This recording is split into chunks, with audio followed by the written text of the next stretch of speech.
Bonjour à tous. Pour cette interview, voici les 3 sujets que nous allons voir ensemble. Tout d'abord, la réorganisation du diocèse et du conseil épiscopal prévue pour la rentrée prochaine. Ensuite, nous parlerons de la célébration du jubilé de la basilique Notre-Dame de Bonsecours de Saint-Avold. Et enfin, nous évoquerons les 3 dossiers en cours de béatification de la vénérable Caroline Carré de Malberg, du docteur Étienne-Pierre Morlan et de Robert Schumann. Mais commençons tout d'abord par découvrir cette nouvelle organisation du diocèse et du conseil épiscopal. Bonjour Monseigneur. Bonjour. Merci à vous de nous accueillir ici. Nous sommes donc dans la bibliothèque de l'évêché. Nous sommes dans ce qui est appelé le salon bleu, c'est-à-dire c'est le salon où je reçois habituellement pour les rendez-vous. D'accord. Voilà, donc nous sommes dans une zone à la fois collection de livres anciens et puis aussi temps de travail pour les rendez-vous. D'accord. Alors, pendant la célébration de la messe chrismale, vous aviez évoqué des changements concernant la réorganisation du diocèse et du conseil épiscopal pour la rentrée prochaine. Pourriez-vous nous en dire un peu plus ? Un diocèse est organisé avec différents conseils principaux pour conseiller l'évêque. Il y a 2 conseils obligatoires que le droit demande. C'est le conseil presbytéral, c'est-à-dire les prêtres élisent certains d'entre eux pour faire partie de ce conseil qui conseille l'évêque et qui doit être consulté pour certains dossiers importants, et le conseil diocésain pour les affaires économiques. Et ensuite, c'est généralisé, donc la plupart des diocèses, ce que l'on appelle le conseil pastoral diocésain, donc composé à majorité de laïcs élus ou cooptés pour, là aussi, conseiller l'évêque. Et il y a un conseil qui est conseillé, mais qui n'est pas obligatoire, qui est le conseil épiscopal, c'est-à-dire le conseil qui entoure l'évêque pour les décisions, je dirais, au fil de l'eau. Le conseil presbytéral, le conseil diocésain pour les affaires économiques et le conseil pastoral diocésain sont des conseils importants. Il ne faut pas survaloriser le rôle du conseil épiscopal. Enfin, dans tous les diocèses, le conseil épiscopal, c'est une espèce de...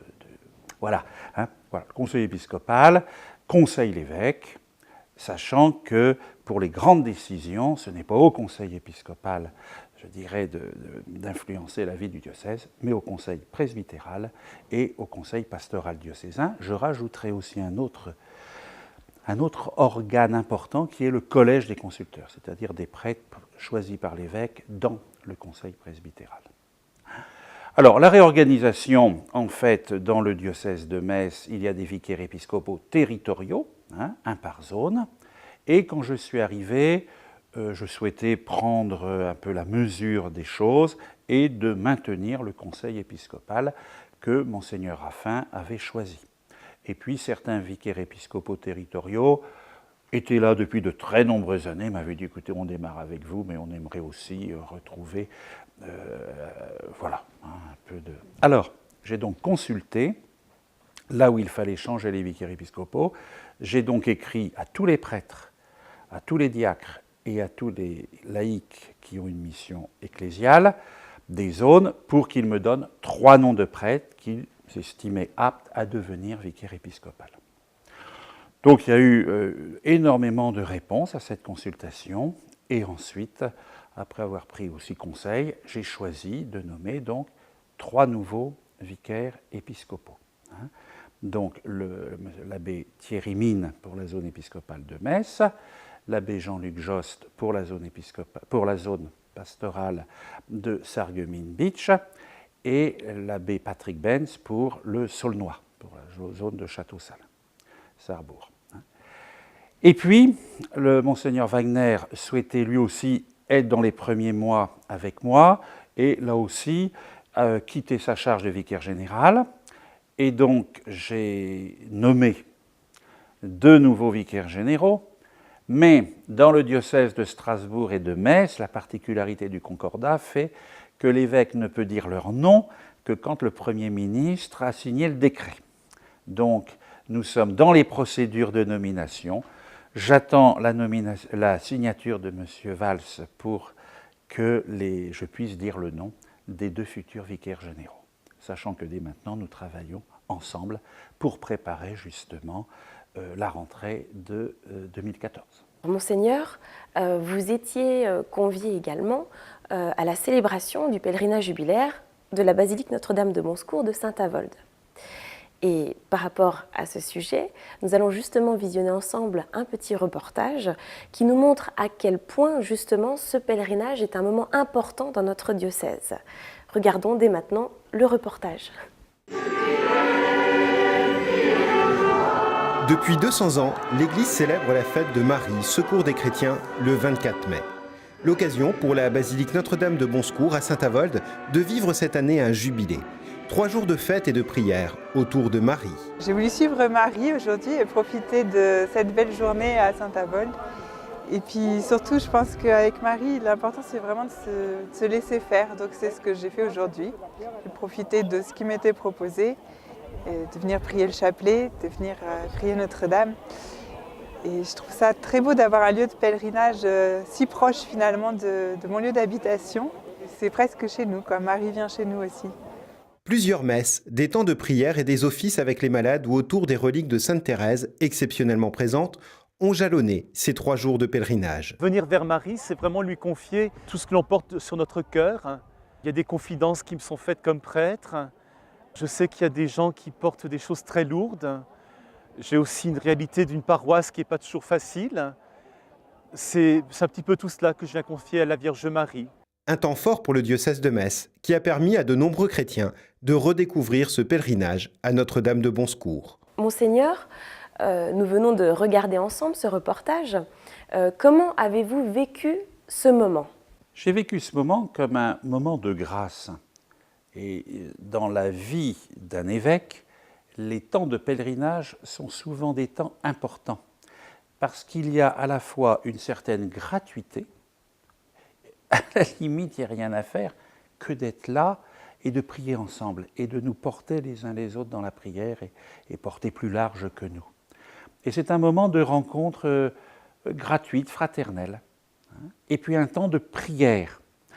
Et dans cette journée que j'ai vécue à Saint-Avold pour le jubilé Notre-Dame de Bonsecours, à la fois à l'Eucharistie du matin et à la veillée de prière du soir, vraiment il y avait quelque chose qui ressemblait à cette fête de Pentecôte que l'on célèbre, que l'on vient de célébrer.